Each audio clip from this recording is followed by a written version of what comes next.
नमस्कार बच्चों, एक बार पुनः आपका डीपीएस हिंदी क्लासेस में आपका स्वागत है। आज हम जिस बिंदु के बारे में चर्चा करेंगे वह बिंदु है तो बहुत छोटा सा लेकिन बहुत महत्वपूर्ण है। विशेष रूप से कक्षा 10वीं में इस प्रकार के इस बिंदु के 2 नंबर के प्रश्न पूछे जाते हैं और सभी भैयाओं को अगर ये बिंदु याद रहे तो बहुत अच्छा रहेगा। तो उस बिंदु की जिसकी हम चर्चा करने जा रहे हैं आज वह है वाच्य।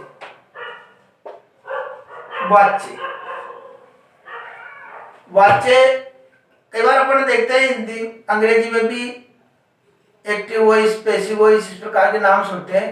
तो यहाँ पर भी जैसे वाच्य परिवर्तन ये सभी भाषाओं में रहता है। संस्कृत में वाच्य परिवर्तन कोर्स में शामिल है और हिंदी में भी है। तो यहाँ पर वाच्य में जो है एक बात ये ध्यान रखो कि कोई भी जैसे राम पुस्तक पढ़ता है, राम पुस्तक पढ़ता है, तो यहां पर ये पढ़ता जो क्रिया दूसरा वाक्य लिख दिया हमने, राम के द्वारा पुस्तक पढ़ी जाती है। आप देख रहे होंगे कि राम शब्द वही है, यहां भी राम है, लेकिन यहां पुल्लिंग है, यह स्त्रीलिंग कैसे हो गया? तो कारण यह है कि यहां पर जो ये कर्ता है इसकी प्रधानता है, इस कर्ता के हिसाब से क्रिया लग रही है और यहां पर जो क्रिया लग रही है वो है कर्म के हिसाब से। अब हम देखो वाच्य, पहले हम देखते हैं वाच्य कहते किसे। तो वाच्य देखो बहुत सिंपल और बहुत ही आसान परिभाषा है इसकी, अगर हम याद रखें तो क्योंकि क्रिया का रूप ही प्रकट करता है इस वाच्य कौन सा है, क्रिया ही प्रकट करेगी वाच्य कौन सा उसमें। तो वो हम पहले उसको देख लेते हैं। जैसे क्रिया का वह रूप, क्रिया का वह रूप जिससे यह पता चले कि वाक्य में कर्ता कर्म अथवा भाव में से किसकी प्रधानता है, किसकी प्रधानता है उसे वाच्य कहते हैं। वाच्य कहते हैं, ठीक है। इसके माध्यम से हमको ये पता चलता है कि वाक्य में कर्ता कर्म और भाव इन तीनों में से किसकी प्रधानता है, ये हमको स्पष्ट रूप से पता चलता है। अब देखो प्रकार हमको अलग से याद करने की जरूरत नहीं है। प्रकार अगर परिभाषा याद है तो परिभाषा में ही प्रकारों के नाम छिपे हुए हैं। एक बार ध्यान से देखना इसको कि परिभाषा में ही प्रकार के नाम छिपे हुए। क्या? कर्ता, कर्म और भाव, ये 3 चीज बहुत महत्वपूर्ण है। प्रकार हम देखेंगे कि कर्ता से बना कर्तृवाच्य, कर्म से बना कर्मवाच्य और भाव से बना भाववाच्य। तीनों ही इसके अंदर समाये हुए हैं। हमको केवल इसकी परिभाषा ध्यान रखनी है, उसमें ये सब आगे। अब इनकी मान लो हमको परिभाषा देनी पड़े, इनके बारे में हमको जानकारी करनी पड़े, तो ये कहीं पर भी कठिन नहीं है, बहुत आसान है। क्योंकि हमने ये जो नाम पढ़े ना, ये नाम ही परिभाषा है इसकी। यहां पर हमने क्या पढ़ा? क्रिया का वह रूप जिससे ये पता चले कि वाक्य में कर्ता कर्म अथवा भाव में से किसकी प्रधानता है, ये हमने पढ़ा। तो अब स्पष्ट अलग अलग बांट दीजिए इनको। क्रिया के जिस रूप से ये पता चले, क्रिया के जिस रूप में अगर कर्ता की प्रधानता स्पष्ट हो, क्रिया के जिस रूप में, क्रिया के जिस रूप में यदि कर्ता की प्रधानता स्पष्ट हो, कर्ता की प्रधानता स्पष्ट हो, कर्ता की प्रधानता हो, उससे कर्तृवाच्य कहते हैं। क्रिया के जिस रूप में,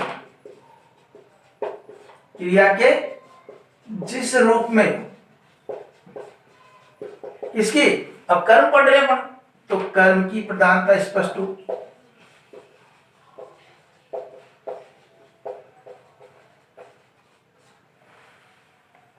क्रिया के जिस रूप में कर्म की प्रधानता स्पष्ट हो, उसे कर्मवाच्य कहते हैं। और क्रिया के जिस रूप में, जिस रूप में भाव की प्रधानता प्रकट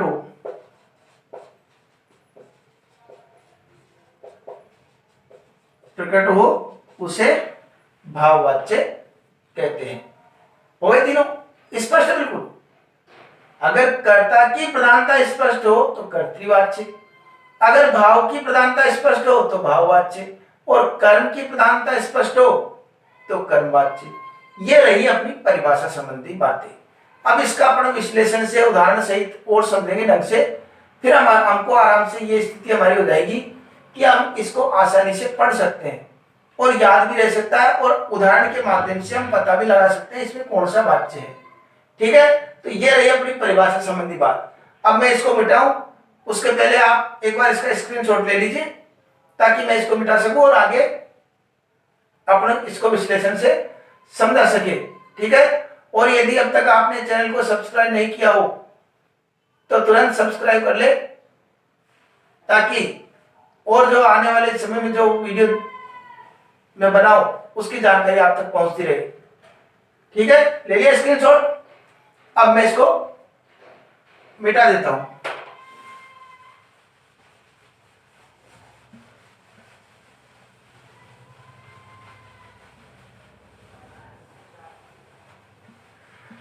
अब देखो, अपन ने वाच्य पढ़े थे, वाच्य की परिभाषा हमको ज्ञात हो गई। अब वाच्य के प्रकार को एक बार देख लेते हैं। एक तो पढ़ा आपने कर्तृवाच्य, कर्तृवाच्य, दूसरा है कर्मवाच्य, और तीसरा है भाववाच्य। ठीक है, अब देखो इसमें जो बातें आती है, इसमें हमेशा क्रिया अकर्मक, इसका वाक्य जो है क्रिया अकर्मक व सकर्मक दोनों ही प्रकार की क्रिया इसके अंतर्गत आ सकती है। दोनों ही प्रकार की क्रिया इसके अंतर्गत आ सकती है, ये बात विशेष ध्यान रखना। और कर्मवाच्य में केवल सकर्मक क्रिया ही आएगी, सकर्मक क्रिया ही आएगी इसके अंतर्गत। ठीक है, और भाववाच्य में हमेशा अकर्मक क्रिया आएगी। ध्यान, इसमें अकर्मक और सकर्मक दोनों प्रकार की क्रिया आ सकती है। इसमें केवल सकर्मक क्रिया आएगी और इसमें क्या आएगी, इसमें जो है अकर्मक क्रिया आएगी। ठीक है, यहां तक अपन समझ रहे होंगे। बढ़िया, आनंद आ रहा है? तक कोई दिक्कत आई? बिल्कुल नहीं। अब देखिए, अब यहां पर कर्तृवाच्य, कर्ता की प्रधानता, इसमें किसकी रहेगी? कर्ता की प्रधानता, और इसमें कर्म की प्रधानता, और इसमें भाव की प्रधानता। अर्थात इसमें जो भी क्रिया रहेगी उसका लिंग वचन वह कर्ता के हिसाब से लगेगा, और इसमें लिंग वचन ये सब कर्म के हिसाब से लगेंगे, और इसमें लिंग वचन भाव के हिसाब से लगेंगे। तो ठीक है, अब यहां पर जैसे हमने कर्तृवाच्य का उदाहरण लिया, मान लो शुरुआत अपन कर्तृवाच्य का ही उदाहरण लेते हैं। इसमें देखो कर्तृवाच्य, पहले मैं सर्वप्रथम आपको कर्तृवाच्य के बारे में समझा रहा हूं। कर्तृवाच्य देखो, कर्तृवाच्य में हमने पढ़ा राम पुस्तक पढ़ता है। यह हमने कर्तृवाच्य का उदाहरण लिया। ठीक है, अब यहां पर पढ़ता है पुल्लिंग, तो कर्ता क्या है? पुल्लिंग। अगर ये कर्ता स्त्रीलिंग का होता तो क्रिया भी चेंज हो जाती। जहां मान लो ऐसे होता कि सीता पुस्तक, तो पढ़ता नहीं रहता, क्या बन जाता? पढ़ती है। सीता पुस्तक पढ़ती है। तो मतलब कुल मिलाकर अगर यहां पर हम चेंज करते हैं, कुछ भी परिवर्तन करते हैं, तो क्रिया में परिवर्तन हो जाता है। मतलब इस शब्द में, इस कर्ता में इतना दम है, इतना सामर्थ्य है कि ये अपने दम पर क्रिया को बदल सकती है। तो ये प्रधान हो गया। प्रधानता तो इसकी है, इसके अनुसार चलेगी क्रिया, क्रिया के अनुसार ये नहीं चलेगा। कर्ता की प्रधानता होती क्या है? प्रधानता यही है कि चलती किसमें है, चलती किसकी है, कौन अपने अनुसार परिवार को ढाल सकता है, वही परिवार का मुखिया होता है, प्रधान होता है। वह उसको जो भी नियम या जो भी अपने परिवार में उसकी इच्छा अनुसार लोगों को चलना पड़ता है, परिवार के सदस्यों को। तो उसी प्रकार इस क्रिया में हमेशा ये कर्ता के अनुसार ही ये बदल रही है। तो ये कर्तृवाच्य हो गया। अगर ये मान लो राम व मोहन पुस्तक पढ़ते हैं, कर्ता अगर बहुवचन का हो गया तो क्रिया भी बहुवचन की हो गई। जो ही हमने कर्ता बदला, क्रिया स्वतः ही बदल जाती है। ठीक है, अब ये आपके आगे होगा समझ में। अब इसी तरीके से हम इसको कर्मवाच्य को पढ़ते हैं। ठीक है, कर्मवाच्य का उदाहरण, कर्तृवाच्य के उदाहरण समझ में आगे हो गए। और कहीं अगर थोड़े बहुत डाउट भी रहा है तो भाववाच्य में जब अंतरात्मक तुलनात्मक हम अध्ययन करेंगे तो हमारे आसानी से समझ में आ जाएगा। देखो तुलनात्मक अध्ययन कैसे करेंगे? कर्मवाच्य पढ़ते हैं अपन, अब कर्मवाच्य में तुलनात्मक अध्ययन करेंगे। तुलनात्मक अध्ययन ये हो गया कि अब देखिए पुस्तक क्या है? कर्म। इसमें कौन सी क्रिया आती है? हमेशा सकर्मक क्रिया आती है। कर्मवाच्य, कर्मवाच्य जब भी बनेगा जब कर्म ही कारक नहीं होगा उसके अंदर, तो कर्मवाच्य बन के जाएगा। इसलिए सकर्मक क्रिया तो आना जरूरी है। तो यहां पर अब इसको जो है ना, ये इसको बदलना पड़ेगा अपन को। जैसे कर्मवाच्य से कर्तृवाच्य से कर्मवाच्य बदलेंगे तो उसको बदलना पड़ेगा। उसको क्या करना पड़ेगा कि राम के द्वारा इसको कर्ण कारक में बदलना पड़ेगा। कर्मवाच्य से जब कर्तृवाच्य से कर्मवाच्य बदलेंगे तो इसको हम कर्ण कारक में बदलेंगे। अब क्या वाक्य हो गया कर्मवाच्य का? ये तो किसका है? कर्तृवाच्य के पढ़े थे अपने उदाहरण। ये किसके उदाहरण पढ़े? कर्तृवाच्य के।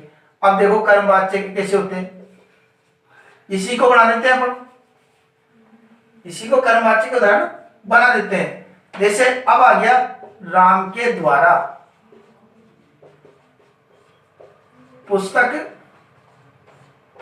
पढ़ी जाती है। राम के द्वारा पुस्तक पढ़ी जाती है। सीता के द्वारा पुस्तक पढ़ी, देखो अब दूसरा सीता पुस्तक पढ़ती है। यहां पर बना दिया हमने सीता के द्वारा पुस्तक पढ़ी जाती है। तीसरा हमने लिख दिया राम व मोहन पुस्तक, राम व मोहन के द्वारा पुस्तक पढ़ी जाती है। अब क्या अंतर आया दोनों में? देखिए यहां पर राम बदला तो क्रिया राम के हिसाब से, सीता लिखी तो क्रिया बदल गई, राम और मोहन लिखा तो क्रिया बहुवचन की हो गई। लेकिन यहां पर हम देखें कि राम लिखा हुआ तब भी क्रिया पढ़ी जाती है, सीता लिखा तो भी क्रिया पढ़ी जाती है, राम और मोहन लिखा तो भी क्रिया पढ़ी जाती है। अर्थात कोई परिवर्तन ही नहीं हो रहा, अर्थात इनके आधार पर कोई परिवर्तन नहीं हो रहा है। मतलब ये स्पष्ट हो गया कि वाक्य में इनकी प्रधानता नहीं है, अर्थात कर्ता की प्रधानता नहीं है। तो किसकी प्रधानता है? यह है कर्म की प्रधानता। इन कर्म की प्रधानता है। अगर ये कर्म पुल्लिंग का होता तो अपने आप ये क्रिया भी पुल्लिंग की बन जाती। जैसे राम के द्वारा विद्यालय जाया जाता है, सीता के द्वारा विद्यालय जाया जाता है, मोहन और राम के द्वारा विद्यालय जाया जाता है, तो वो विद्यालय के हिसाब से पुल्लिंग हो गया सब वहां पर। तो एक चीज और है, के द्वारा और से, इन कारक चिन्हों का प्रयोग इस कर्म वाच्य को बनाते समय हमें करना पड़ता है। तो ये इसमें सीधे ही वाक्य आता है साधारण वाक्य के रूप में। यहां पर के द्वारा,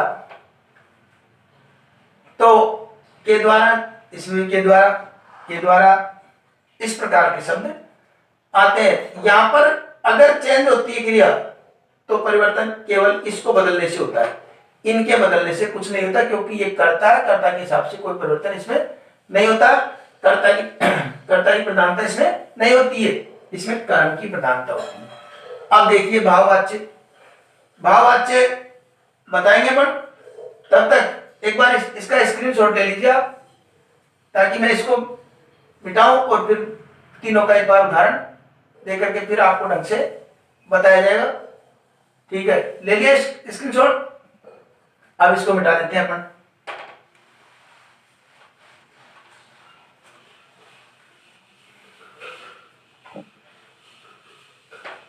सकर्मक और अकर्मक दोनों हो सकते हैं इसमें केवल सकर्मक होगा, इसमें अकर्मक होगा, ये ध्यान रखना। हमने दो का विश्लेषण तुलनात्मक अध्ययन कर लिया उदाहरणों के साथ। अब भाववाच्य में सबसे प्रमुख बात, भाववाच्य की क्रिया जो है ना, हमेशा भाववाच्य की क्रिया हमेशा प्रथम पुरुष एक वचन पुल्लिंग की रहेगी। ये हमेशा ध्यान रखने योग्य बातें हैं। भाववाच्य बनाते समय हमेशा क्रिया कैसा भी हो, कर्ता से मतलब नहीं, उसमें कर्ता है नहीं, उसमें प्रथम पुरुष एक वचन और पुल्लिंग। प्रथम पुरुष का मतलब अन्य पुरुष, इसके आधार पर रहेगी। यहां पर सकर्मक अकर्मक हमने पढ़ा था, और सकर्मक अकर्मक का पता किस प्रकार लगाएंगे वो अपने पिछले वीडियो में सकर्मक अकर्मक का विस्तार से अध्ययन किया था। अगर आपने नहीं किया हो तो हमारे पिछले वीडियो को देख करके सकर्मक और अकर्मक क्रिया को ढंग से हम पढ़ सकते हैं। तो यहां पर भाववाच्य का बनाएंगे हम। तो भाववाच्य में जैसे राम पढ़ता है, ये कौन सा है? ये है कर्तृवाच्य।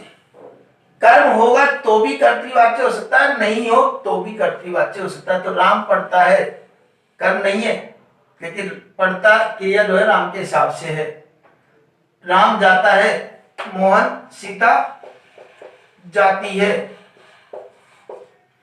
वह सोता है। ये क्या है? ये कर्तृवाच्य के उदाहरण है। क्या ये?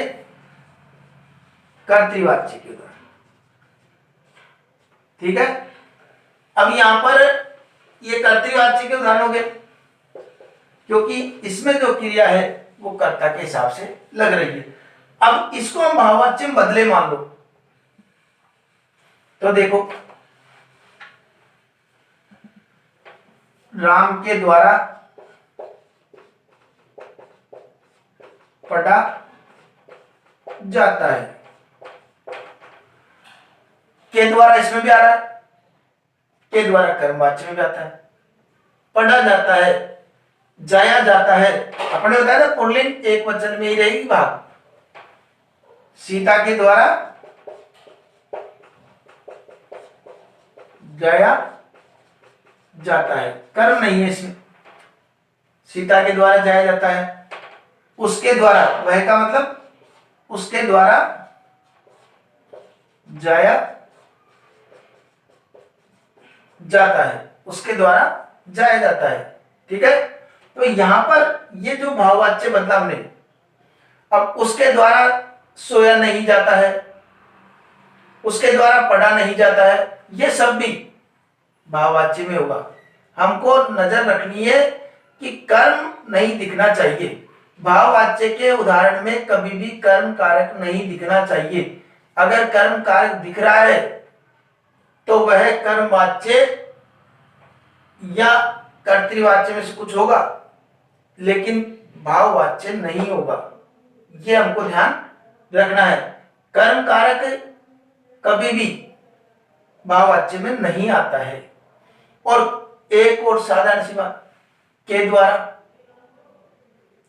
एक और हम ध्यान रखें तो कर्म कारक का चिन्ह तो आता है, लेकिन ये जो है के द्वारा के साथ साथ पढ़ा जाता है, जाया जाता है, ये पुल्लिंग एकवचन की क्रिया हमेशा लगती है। तो यहां पर जब के द्वारा दिख रहा है और कर्म नहीं दिख रहा है तो कंप्लीट ये मान लेना चाहिए भाववाच्य का उदाहरण। के द्वारा अगर नजर आ रहा है वाक्य में, से नजर आ रहा है और कर्म नजर नहीं आ रहा, इसका मतलब हमें तुरंत समझ जाना चाहिए कि यह वाक्य किसका है, भाववाच्य का।